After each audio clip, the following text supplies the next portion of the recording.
woke up to the sound of heavy footsteps outside his door.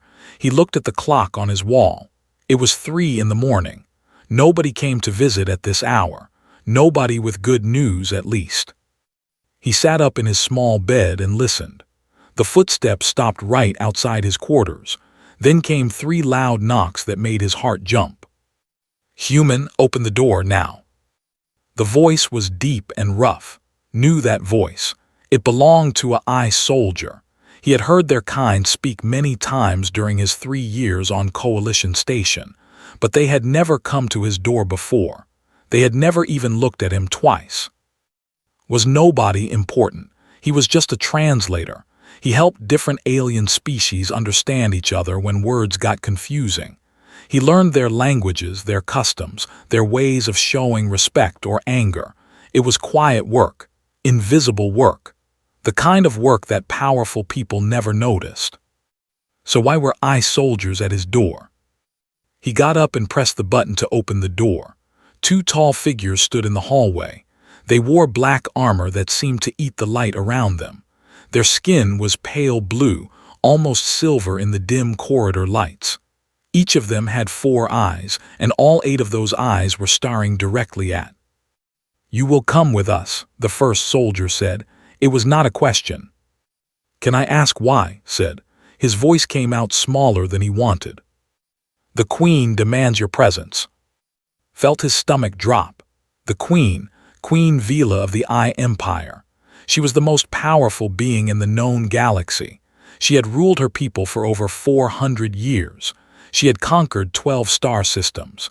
She had ended wars with a single word and started them with a single look.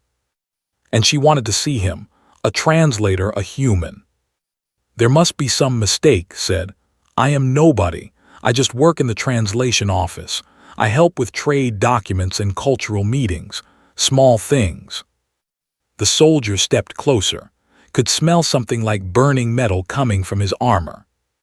"There is no mistake. You are the human called. You will come now." Looked back at his small room, his bed, his books about alien languages, his pictures from Earth that he had not seen in 5 years. He had a feeling he would not see this room again for a long time. "Let me get dressed," he said. The soldiers waited while he put on his simple gray uniform, the uniform of a junior staff member, the uniform of someone who was supposed to stay invisible. Then they walked him out into the corridor. Coalition Station was huge. It floated in space between 3 different star systems, and it was home to thousands of beings from dozens of species. During the day, the corridors were full of life. Aliens of all shapes and colors walked together, traded goods, argued about politics, and tried to build something like peace. But at 3 in the morning, the corridors were empty, almost empty. As walked between the 2 soldiers, he noticed faces appearing in doorways. Other aliens were watching him pass. He saw a group of traders with their green-scaled skin and wide black eyes. He saw an engineer with 6 arms and a mouth full of tiny teeth. He saw others he did not recognize. They were all watching him, and they were all whispering. "What is happening?" asked the soldiers. "Why is everyone awake?" The soldiers did not answer. They walked for 20 minutes. They passed through sections of the station that had never seen before. The walls changed from simple metal to something darker, something older. Strange symbols were carved into the surfaces. Recognized some of them. They were holy marks, warnings to outsiders. They were entering the section of the station, the part where humans were never allowed. His heart was beating so fast he could hear it in his ears.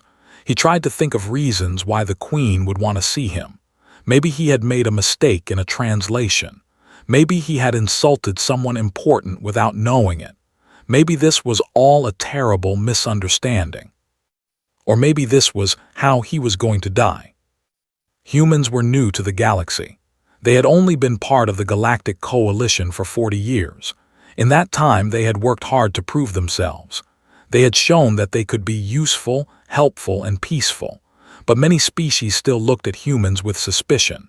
Many species still thought humans were too young, too wild, too dangerous to trust.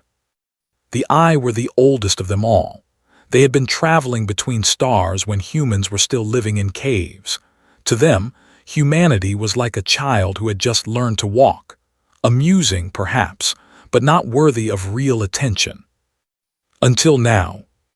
The soldiers stopped in front of a massive door. It was made of some kind of crystal that glowed with soft blue light. Could feel energy coming from it, pressing against his skin like a warm wind. "You will enter alone," the first soldier said. "You will bow when you see the queen. You will not speak unless she asks you a question. You will not look directly at her face unless she gives you permission." Nodded, his mouth was too dry to speak. The crystal door began to open. Light poured out from inside, so bright that had to cover his eyes. When his vision cleared, he saw a hallway stretching out before him. The walls were made of the same glowing crystal. The floor was smooth and white like fresh snow. He took a step forward, then another. The door closed behind him with a sound like thunder. Was alone. He walked down the hallway for what felt like hours but was probably only minutes. The light around him shifted and changed, going from blue to purple to gold. He heard music in the distance, strange and beautiful, like nothing he had ever heard on Earth. Then the hallway ended, and stepped into the throne room of Queen Vila. It was the most beautiful and terrifying place he had ever seen. The ceiling stretched up so high that he could not see where it ended. Stars floated in the air like tiny diamonds. The walls were covered with images of Eye history, thousands of years of conquest and glory painted in colors that did not exist on Earth. And at the center of it all, sitting on a throne made of pure white crystal, was Queen Vila. She was tall, even sitting down. Her skin was silver, and it moved with soft light that rippled across her body like waves on water. Her eyes were large and completely black, like two holes cut into the fabric of space. She wore a crown made of living light that floated above her head. She was beautiful, she was terrible, she was angry. Could feel her anger from across the room. It pressed against him like a physical force, making it hard to breathe. He fell to his knees without thinking. He could not have stayed standing even if he tried. Around the throne stood dozens of Eye advisors and generals. They wore rich robes and carried weapons that glowed with strange energy, but even they looked afraid. Even they kept their eyes on the floor. Queen Vila raised one hand. The room fell completely silent. "Leave us," she said. Her voice was soft, but it filled every corner of the massive room. "All of you, now." The advisors and generals looked at each other in shock, but none of them dared to argue. One by one, they bowed and walked toward the exits. As they passed, some of them looked at him with confusion. Others looked at him with something like pity. Soon the throne room was empty except for the queen. She looked down at him with those endless black eyes. The anger was still there, burning like a cold fire. But there was something else too, something that did not expect. Fear. The most powerful being in the galaxy was afraid. "Human," Queen Vila said, "do you know why I have called you here?" Swallowed hard. "No, your majesty, I do not." The queen leaned forward on her throne. The light around her grew brighter, sharper, more dangerous. "Then listen carefully," she said, "because what I am about to tell you will change everything." Stayed on his knees. The cold floor pressed against his legs, but he did not dare to move. Queen Vila was watching him with those deep black eyes, and he felt like she could see everything inside him, every thought, every fear, every secret he had ever kept. "Stand up," she said. Got to his feet slowly. His legs were shaking, but he tried not to show it. He kept his eyes on the floor, just like the soldiers had told him. "Look at me." He raised his head. The queen's face was hard to read. Her silver skin showed no expression that he could understand, but her eyes told a different story. Behind the anger, behind the power, there was something broken. "Your species," Queen Vila said, "has been in this galaxy for 40 years. That is nothing. That is less than a heartbeat in the life of the universe. My people have existed for 50,000 years. We have seen empires rise and fall. We have watched stars die and be reborn. We have survived things that your young minds cannot even imagine. Said nothing. He could feel that she was building towards something big. When humans first came to the coalition, we thought you were amusing, a curious little species from a small blue planet. You had fire in your hearts, we could see that. But fire burns out quickly. We expected you to destroy yourselves within a few generations, like so many species before you. The queen stood up from her throne. She was even taller than had thought. She moved down the crystal steps toward him, her long silver robes flowing behind her like liquid metal. But you did not destroy yourselves, she continued. You grew, you learned, you spread across the stars like seeds in the wind, and still we did not pay attention. You were beneath our notice. You were nothing. She stopped just a few steps away from. This close, he could feel the energy coming off her body. It was like standing next to a star. We were wrong. Those 3 words hung in the air. Could not believe what he was hearing. The eye never admitted mistakes. Their pride was legendary across the galaxy. For the queen herself to say such a thing was impossible. And yet she had said it. Your Majesty said carefully, I do not understand. What mistake? What has happened? Queen Vila raised her hand. The air in front of her began to glow and shift. A holographic image appeared, floating between them. It showed a star map of the galaxy, with thousands of tiny lights representing planets and stations. Do you know what this is? She asked. The galaxy, Your Majesty, our home. Yes, and do you see these marks? She pointed to several red spots scattered across the map. These are places where ships have gone missing in the last month. 47 ships, 12 different species. No survivors, no wreckage. They simply vanished. Felt a chill run down his spine. He had heard rumors about missing ships, but he had not known it was this bad. The coalition had kept it quiet. And these, the queen continued, pointing to 3 larger red areas, are places where our long-range sensors have detected something. A darkness that moves through space like a living thing. A darkness that our oldest records say should not exist anymore. What is it? Asked. The queen's eyes seemed to grow darker. We call it the void. It is not a natural thing. It is not a species or an empire. It is something older, something that existed before the stars themselves. 10,000 years ago, it destroyed the greatest civilization this galaxy has ever known, the architects, the ones who built the first jump gates, the ones who seeded life across 1,000 worlds. They were gods compared to us, and the void ate them. His mind was racing.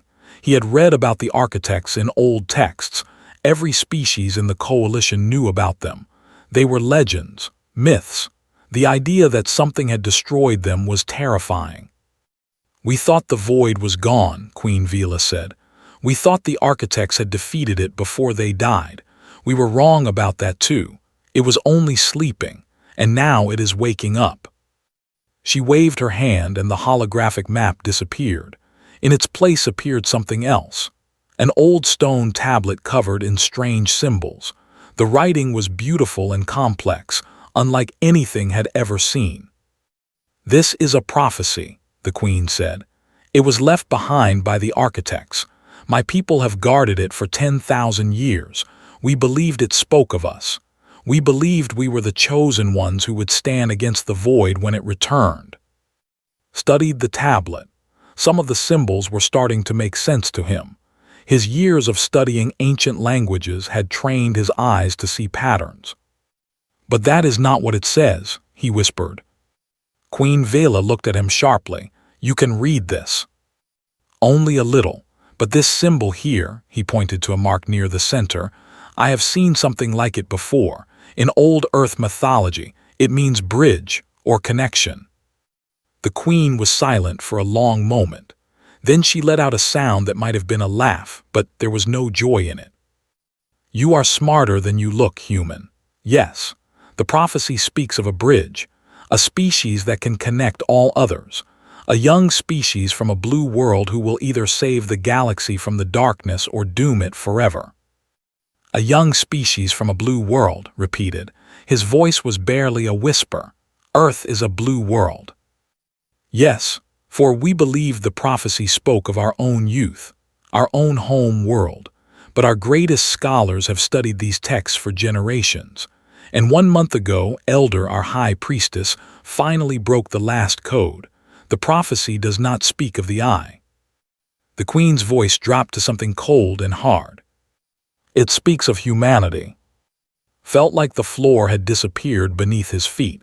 This could not be real. This had to be some kind of test or trick. Humanity was nothing special. They were newcomers. They were weak compared to species like the eye. How could they possibly be the key to saving the galaxy? I see the doubt in your eyes, Queen Vila said. Good. That makes you wiser than most of your kind. But doubt does not change the truth. The prophecy is clear. When the void returns, humanity will decide the fate of all living things. But why? Asked. Why us?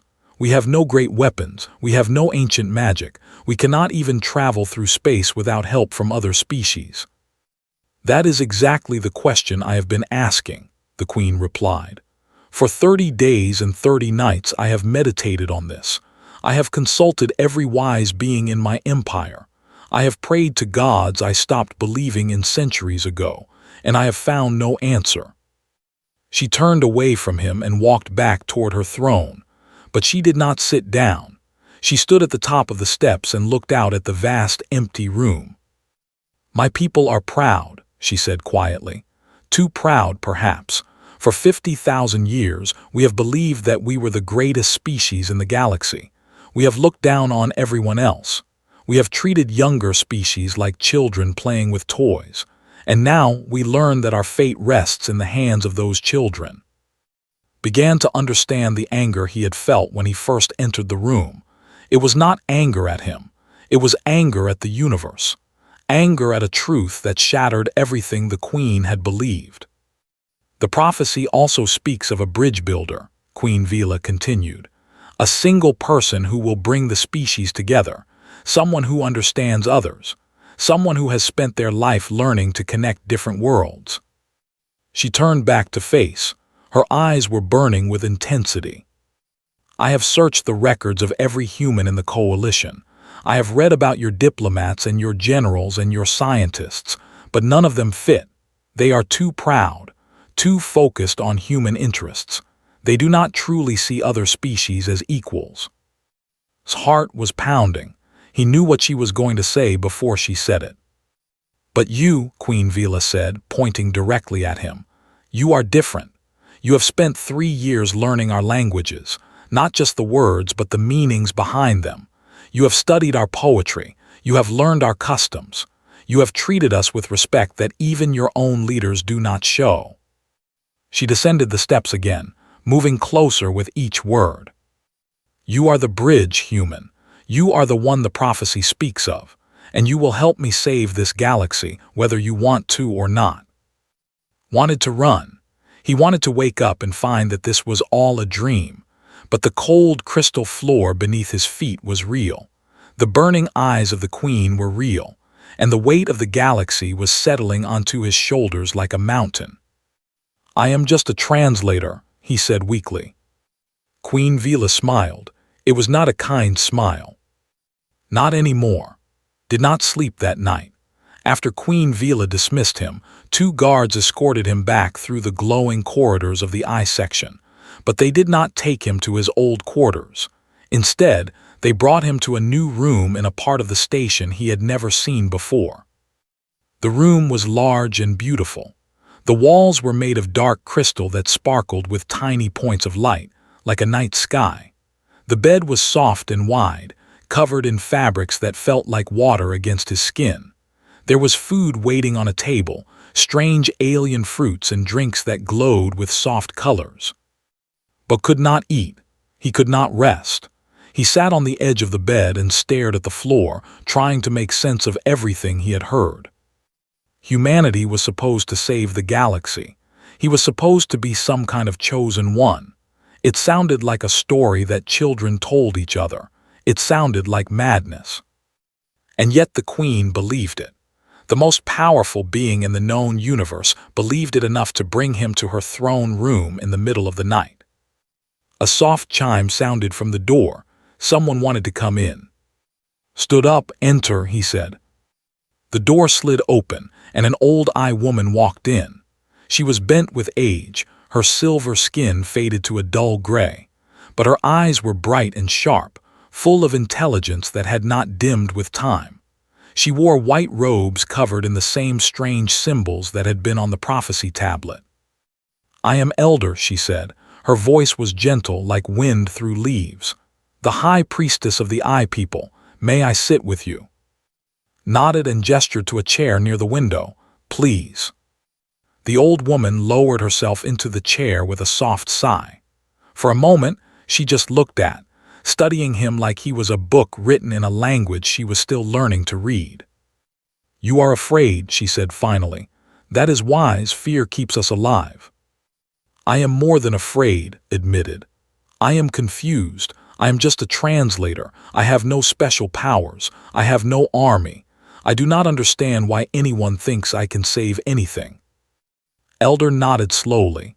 "The Queen asked me the same questions when I first showed her the true meaning of the prophecy. She was angry. She threw things. She demanded that I find a different interpretation.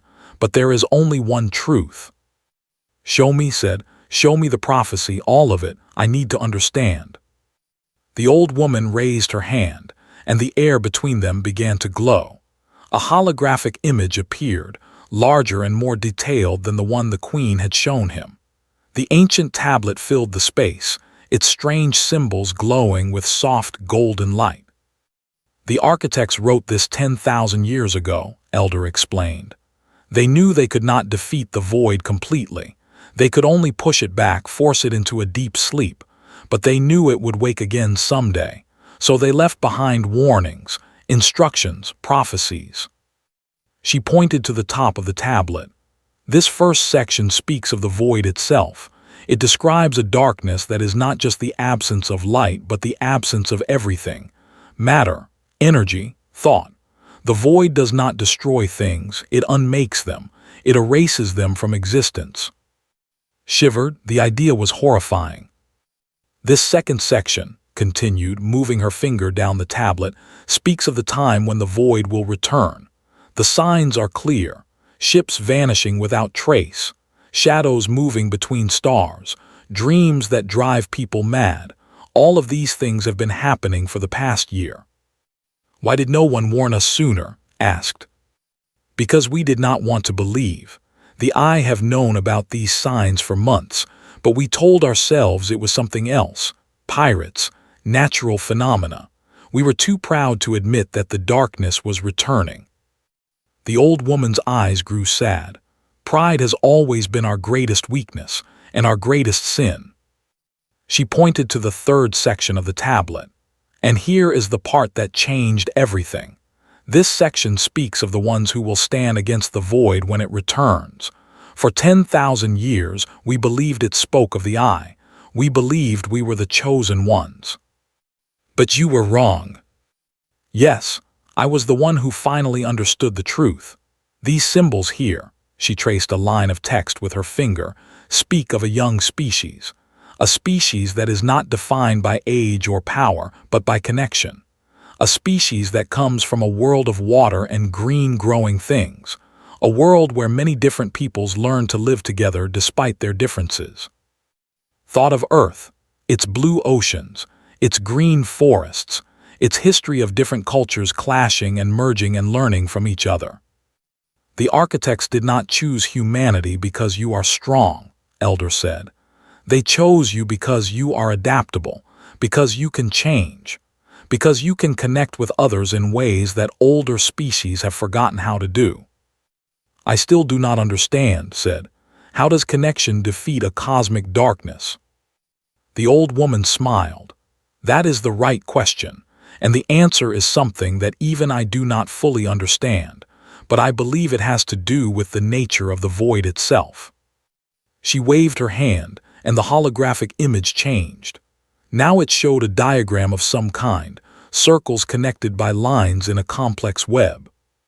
The void feeds on isolation, explained. It attacks things that are alone. It finds the cracks between peoples and pushes them apart. The architects were destroyed because in the end, they trusted only themselves. They tried to fight the void alone and they failed. So the answer is unity, said slowly, working together. More than that, the answer is trust, true trust. The kind that comes from understanding each other at the deepest level. The architects were brilliant, but they were also arrogant. They saw other species as lesser beings. They never truly connected with anyone outside their own kind. Elder leaned forward, her bright eyes locked on his face. But humans are different. You are born connectors. Your history is full of stories about strangers becoming friends, about enemies becoming allies, about bridges being built across impossible gaps. This is your gift. This is why the prophecy speaks of you. Thought about his own life. He had always been fascinated by other cultures, even as a child on Earth. He had learned 5 human languages before he turned 18. When humanity finally made contact with alien species, he had felt like his whole life had been preparing him for that moment. And over the past 3 years, he had done nothing but build connections. Learning poetry, studying trade customs, understanding the complex honor systems of the warriors. He had made friends in places where humans were not supposed to be welcome. Maybe the prophecy was not as crazy as it sounded. But there is more, Elder said. Her voice grew heavy. The prophecy also carries a warning. It says that the bridge builder will face a choice. They can unite the galaxy and push back the darkness, or they can fail and the darkness will consume everything. No pressure, said weakly. There is one more thing you must know. The old woman's face grew serious. Not everyone believes the prophecy, and not everyone wants humanity to succeed. She waved her hand again and the holographic image changed to show a face. A face, younger than the queen but hardened by battle. His eyes were cold and calculating. This is Commander, said. He leads the queen's military forces, and he believes that the prophecy is wrong. He believes that humanity is not the answer but the problem. What do you mean? Commander thinks that the prophecy has been misunderstood. He believes that it speaks of humans as the doom, not the salvation. He has been gathering supporters who share this view. They want to destroy humanity before the void arrives, hoping that this will change the prophecy's outcome. Felt ice in his stomach. Destroy humanity, all of us. All of you, every human on every world, every ship, every colony, wiped from existence before the void can wake fully. Commander believes this is the only way to save the galaxy. Does the Queen know about this? She knows, but Commander is powerful. He has allies among many species who have always feared humanity. She cannot move against him openly without starting a civil war within the coalition. The old woman stood up slowly, her joints cracking with the effort. This is why you must act quickly, bridge builder. You do not only face the void, you face the fear and hatred of those who would rather destroy the cure than trust it to heal them. She walked toward the door, then stopped and looked back at. The Queen has given you power. She has given you resources, but she cannot give you what you truly need. You must earn that yourself. What do I need? Asked. Elder smiled sadly. Trust. The trust of a galaxy that has never trusted anyone. The trust of species who have been at war for longer than humanity has existed. You must build bridges that have never been built before. She opened the door and stepped through. Good luck, human. The fate of all living things rests in your hands. The door closed behind her and was alone again, but now the weight on his shoulders felt even heavier than before. He was not just fighting the void, he was fighting fear itself. And he had no idea where to start. 3 days passed.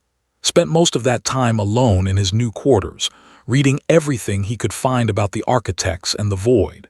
The Eye had given him access to their ancient libraries, thousands of years of knowledge that no human had ever seen before. But the more he read, the more confused he became. The architects had been incredibly advanced. They had technology that made modern starships look like toys. They had weapons that could destroy entire planets. And still, the void had eaten them. How was he supposed to succeed where gods had failed? On the third night, his communication device buzzed. Someone was trying to reach him through a private channel, looked at the sender information and felt a wave of relief. It was. He accepted the call and her face appeared on the screen. She looked tired and worried, her dark hair falling messily around her face. She said quickly, "Thank the stars you are alive. I have been trying to reach you for 3 days. The whole station is talking about what happened. They say the Queen took you away. They say you are dead. They say you are a spy. Nobody knows the truth." "I am fine," said, tired and confused but fine. "Where are you?" "I am in my lab, the xenobiology section. Listen, I do not have much time. Something bad is happening. The coalition leaders are meeting right now, and the things they are saying about humans are not good." Sat up, what are they saying? "There is a rumor going around. Something about an ancient prophecy. Something about humans being dangerous. I do not know all the details, but Commander has been speaking to representatives from 6 different species. He is telling them that humanity must be contained, or worse." "Worse?" His voice dropped to a whisper. "There are warships gathering near the human colonies. Nobody is calling it an attack force. They say it is just for protection. But I know what warships look like. This is not protection. This is preparation." Closed his eyes. It was happening faster than he had expected. Commander was not waiting. He was already moving against humanity. "There is more," continued. "I have been doing my own research, looking into old files that nobody has touched in years. I found something about you, something I think you need to know." "What did you find?" "You were not assigned to Coalition Station by accident. I found records going back 5 years. Someone requested you specifically. Someone with enough power to pull strings across multiple departments. They wanted you here. They wanted you doing exactly the work you have been doing." Felt his stomach turn. Who requested me?" "The request came from the Eye diplomatic office, but it was classified at the highest level. I could not find a name. Just a note that said you were to be given every opportunity to interact with alien species, every chance to learn their cultures, every chance to build relationships." The pieces were starting to come together in his mind.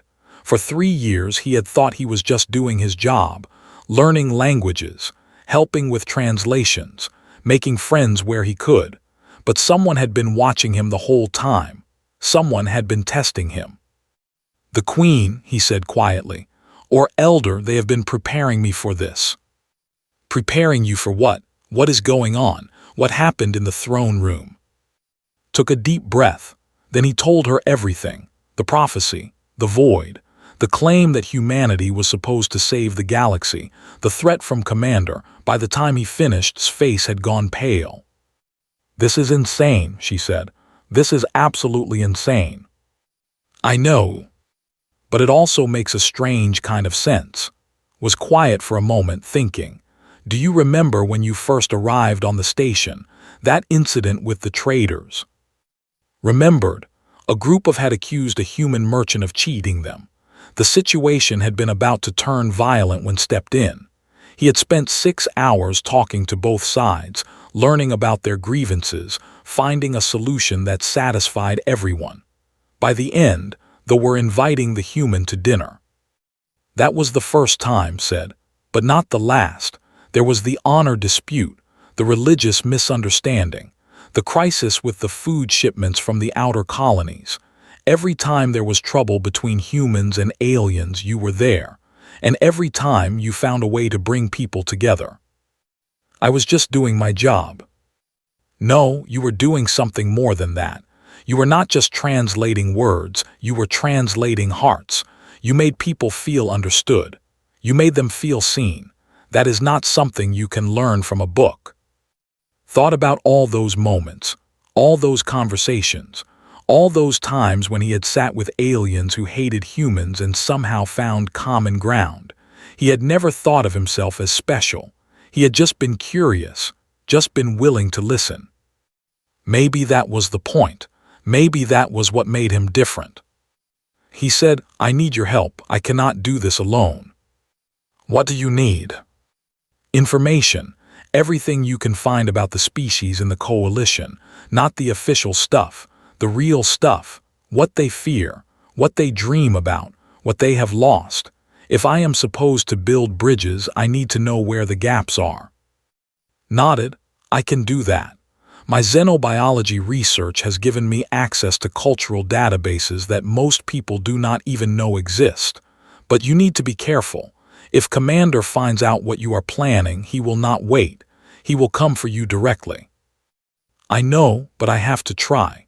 If the prophecy is real, then I am the only one who can do this. And if it is not real, then I am just a translator trying to stop a war. Either way, I have to try." Smiled, but there was fear in her eyes. "You always were too brave for your own good. Or too stupid to know when to quit." The communication screen flickered. Someone was trying to jam the signal. "I have to go," said quickly. "They are monitoring all human communications. I will send you what I find through a secure channel. Be safe." "You too." The screen went dark. Sat in the silence of his quarters, thinking about everything he had learned. He had been chosen for this, not by accident but by design. Someone had seen something in him years ago, something that he had not even seen in himself. But was it enough? Could one person really change the fate of a galaxy? He walked to the window and looked out at the stars. Somewhere out there, the void was waking up. Somewhere out there, warships were gathering to destroy his people. Somewhere out there, billions of lives hung in the balance. And somehow it all came down to him. A translator, a nobody, a human. Thought about his parents back on Earth. They had always told him that the most important thing in life was to understand other people, not to judge them, not to fear them, just to understand them. They had taught him to listen before speaking, to ask questions before making assumptions, to see the world through other eyes. He had spent his whole life practicing those lessons, and now those lessons were the only weapon he had. It was not much, but it would have to be enough. He turned away from the window and began to plan.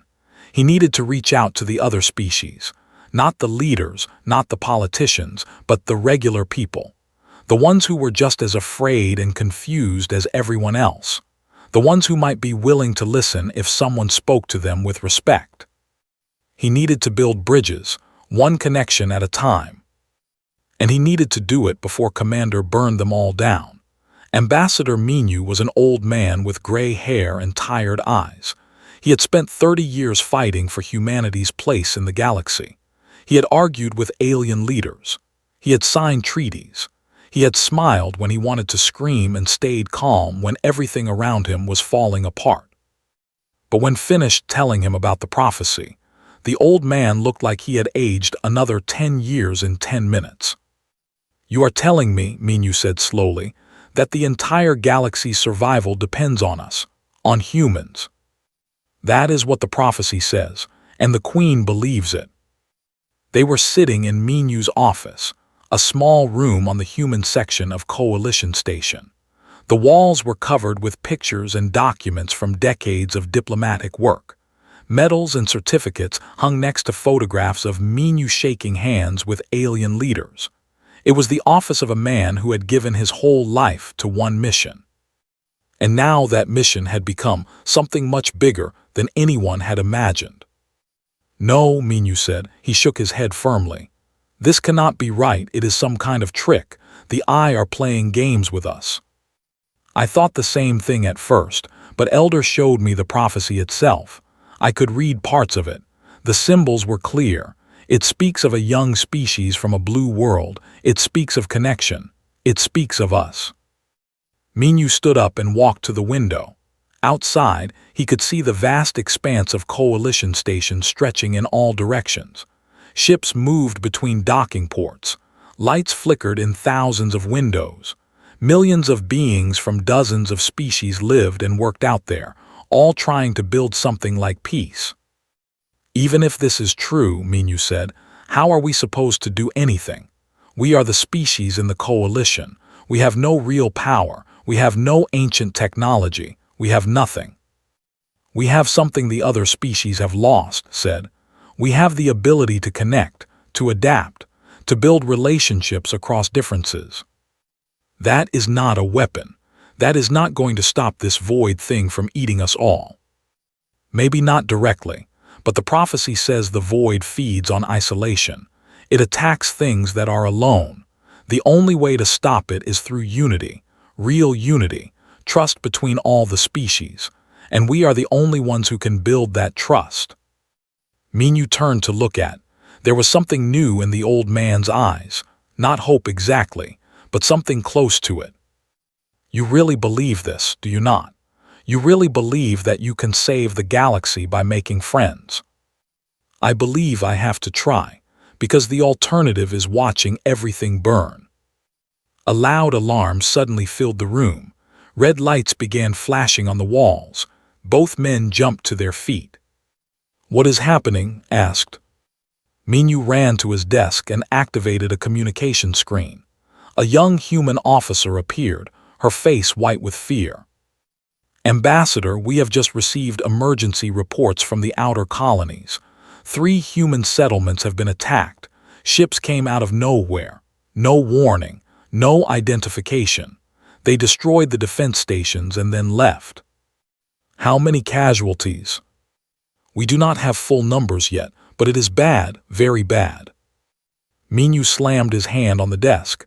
Who did this? Who attacked us?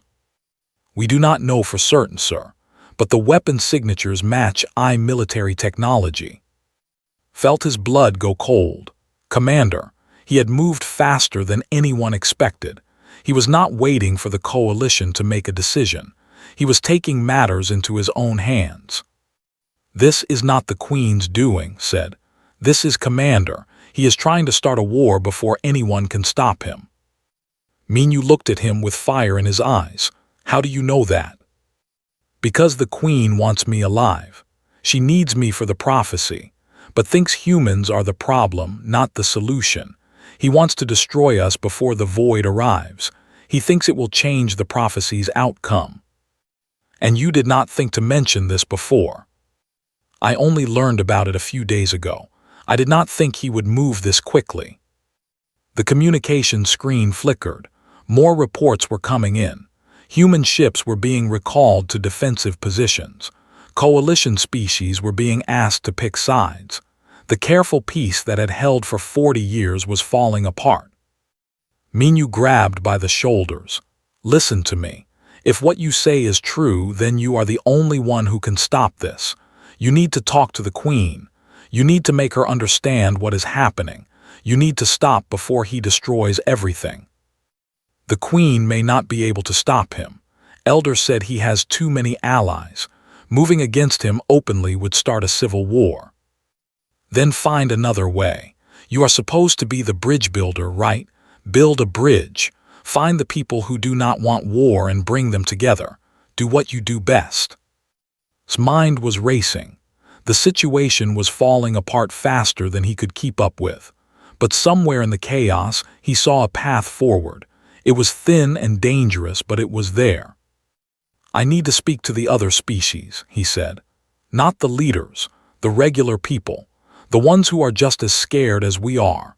If I can show them that humans are not their enemy, if I can build enough connections before attacks again, maybe I can change the tide. You have maybe a week, maybe less. After that, the war will be too far gone to stop. Then I need to move fast. Turned to leave, but Minyu called after him. Wait.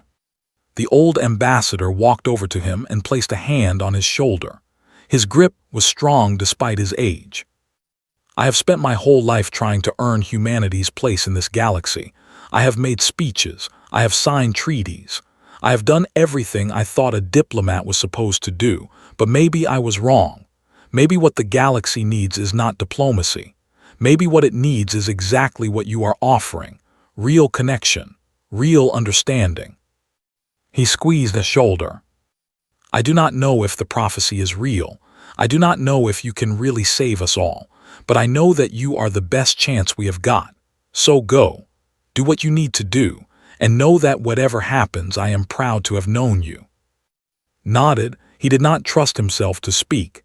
He just turned and walked out of the office. The station corridors were in chaos. People were running in all directions. Alarms were still blaring. Screens on every wall showed images of burning human colonies and angry alien faces demanding answers.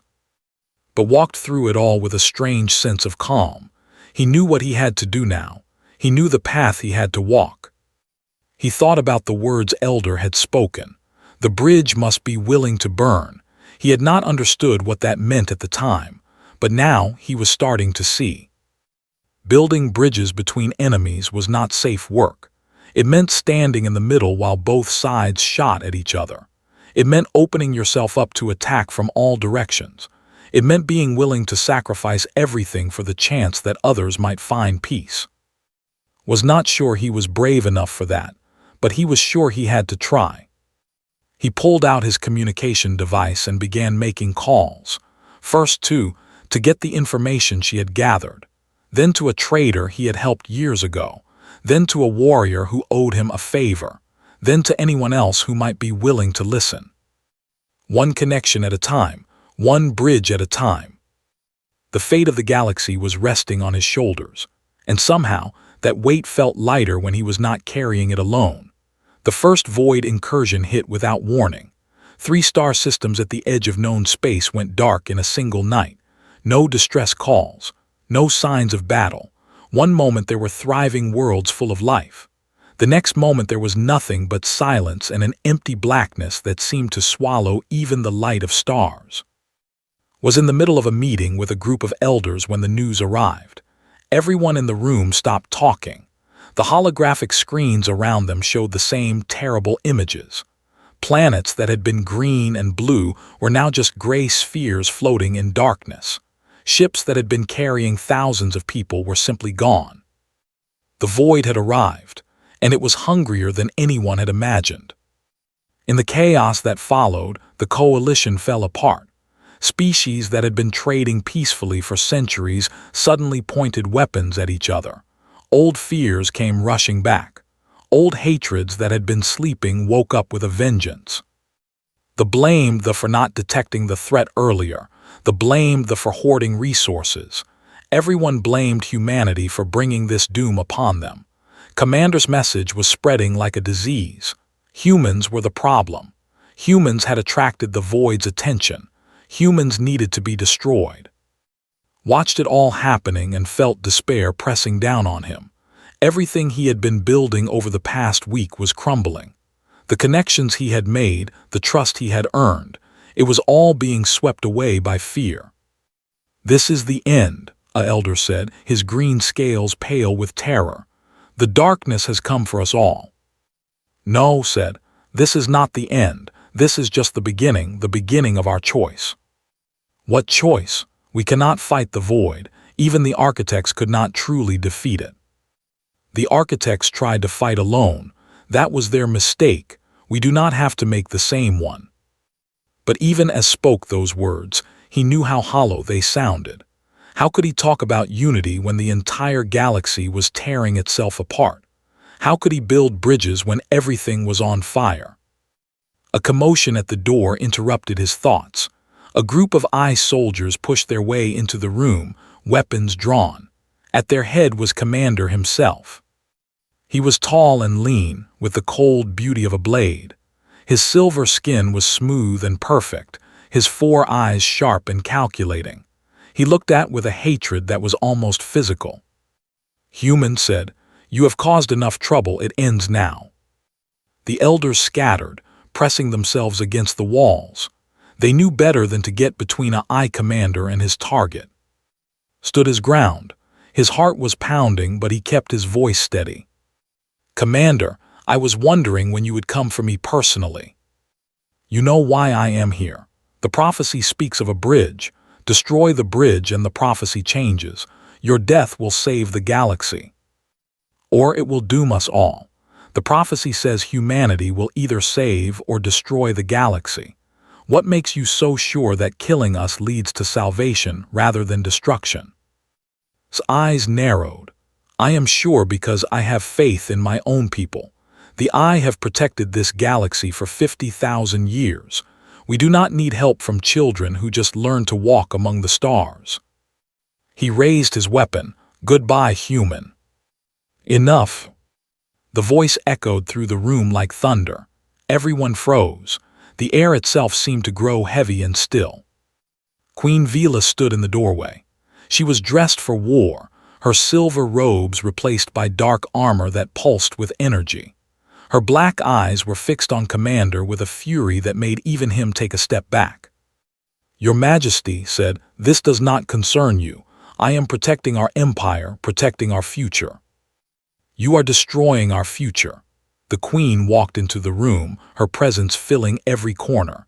"You have attacked human colonies. You have spread lies to our allies. You have tried to start a war in the middle of a cosmic crisis.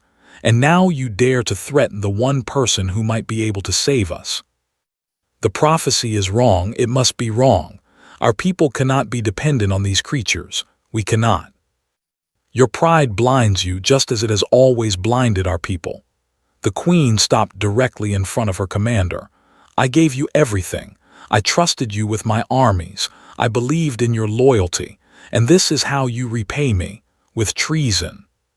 For a moment something flickered in his eyes, something that might have been doubt, but then it was gone, replaced by cold determination.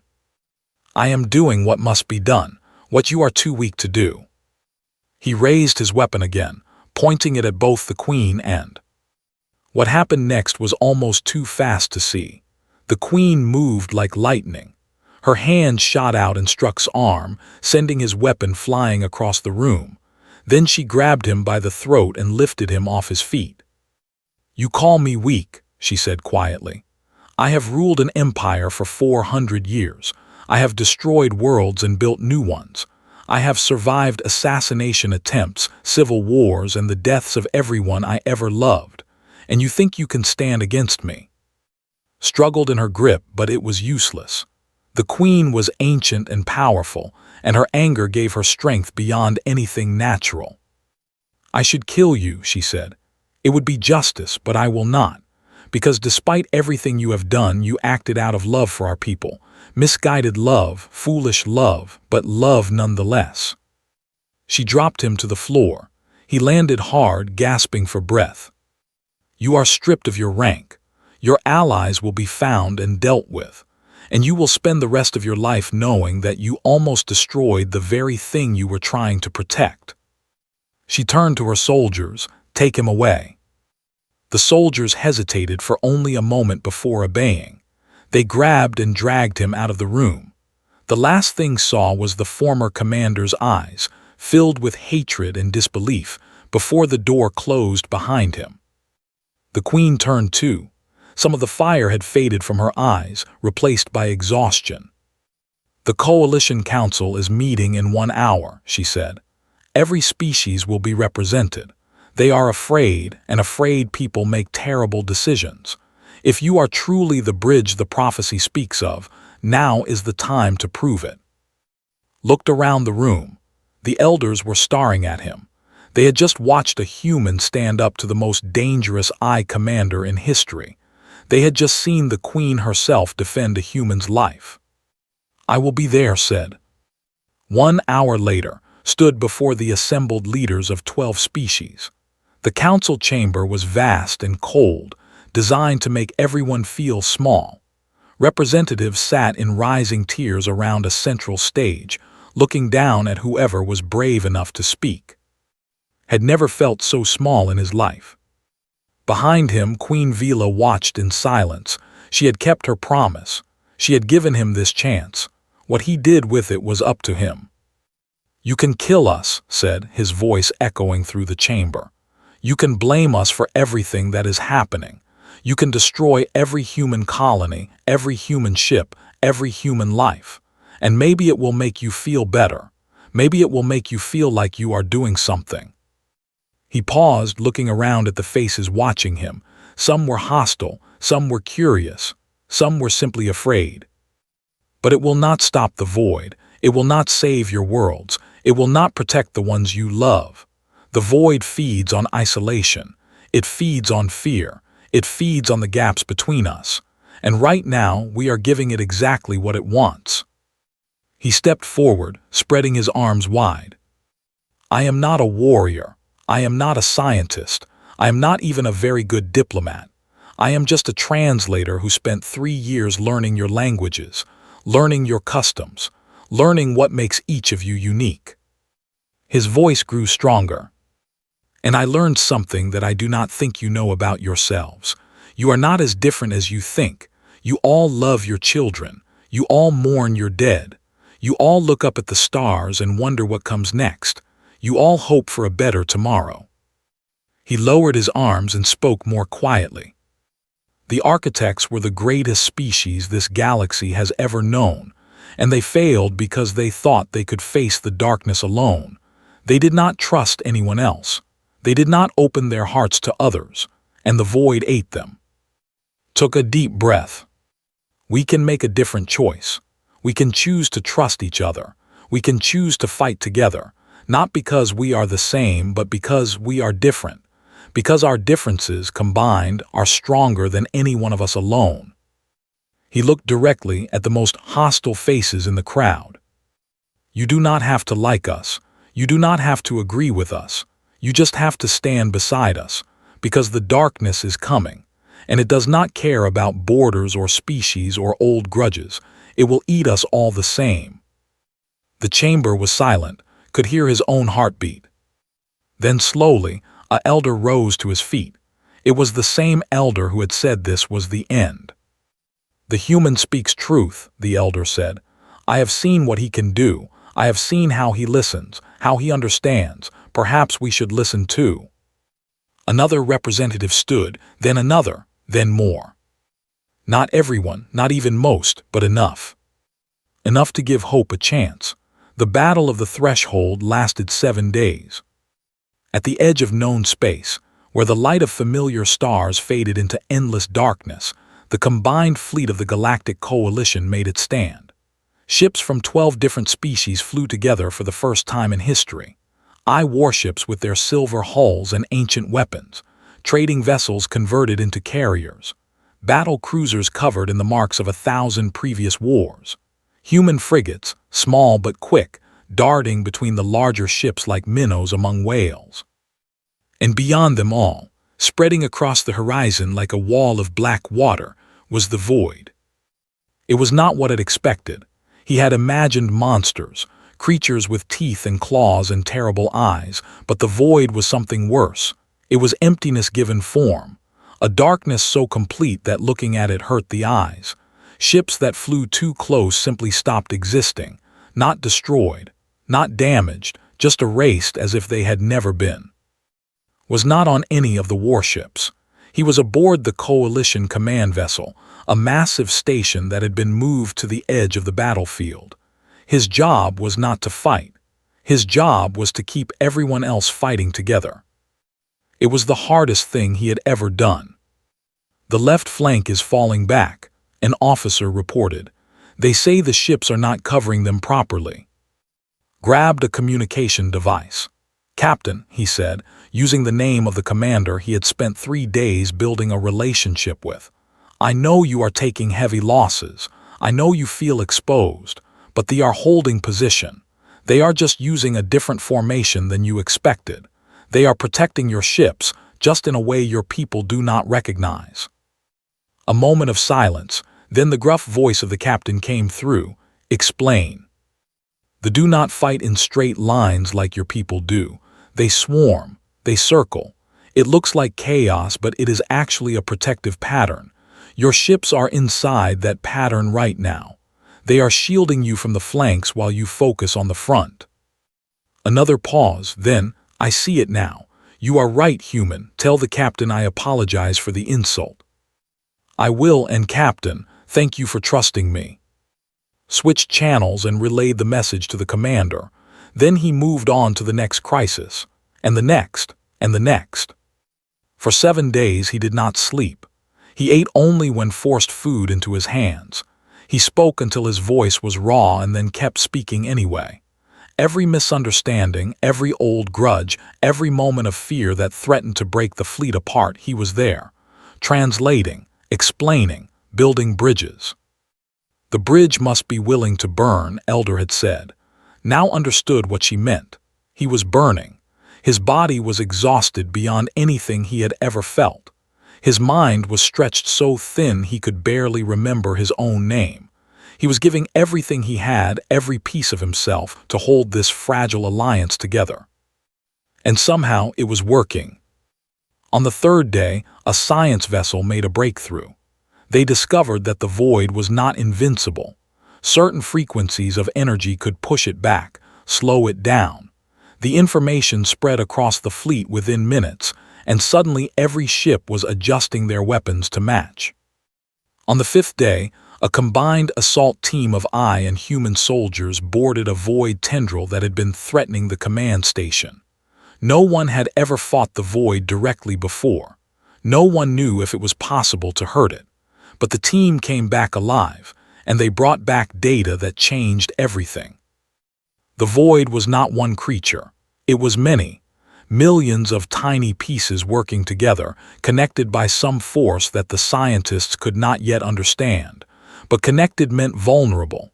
Sever the connection and the pieces fell apart. On the 7th day, the fleet struck at the heart of the void with everything it had. Watched from the command center as ships from every species flew in perfect formation. Energy beams combined with gravitational weapons, combined with kinetic missiles, combined with human precision targeting.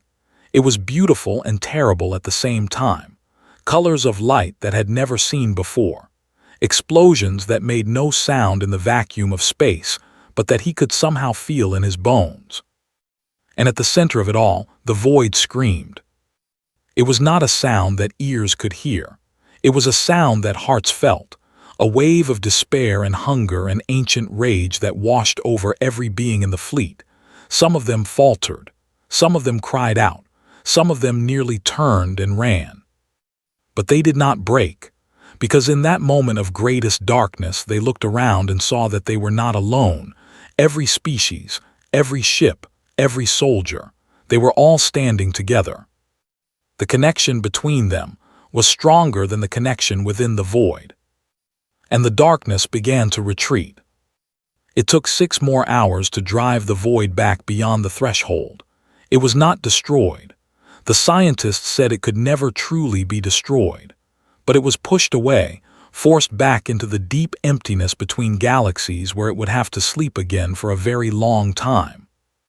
When it was finally over, when the last tendril of darkness had faded from the sensors, the fleet did something that had never happened before in the history of the coalition.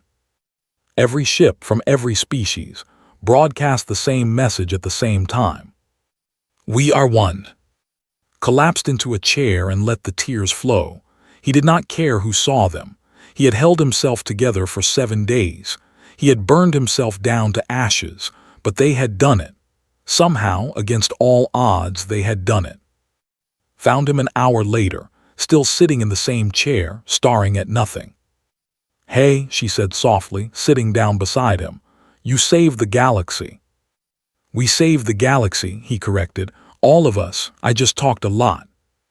"You did more than talk. You made us believe it was possible. That is something no one else could have done." She reached out and took his hand. It was warm and real and grounding. "What happens now?" she asked. "I do not know. Rebuild, I guess. Learn from this. Try to keep the connections we built from falling apart now that the crisis is over."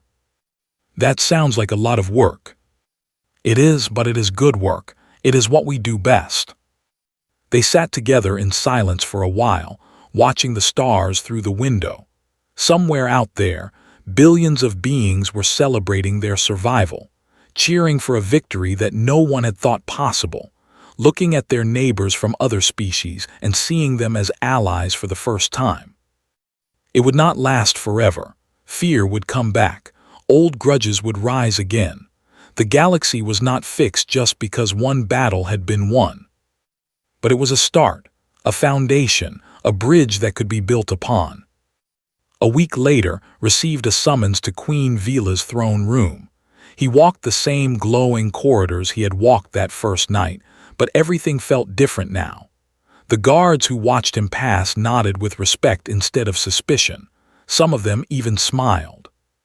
The queen was waiting for him on her crystal throne, but she was not alone.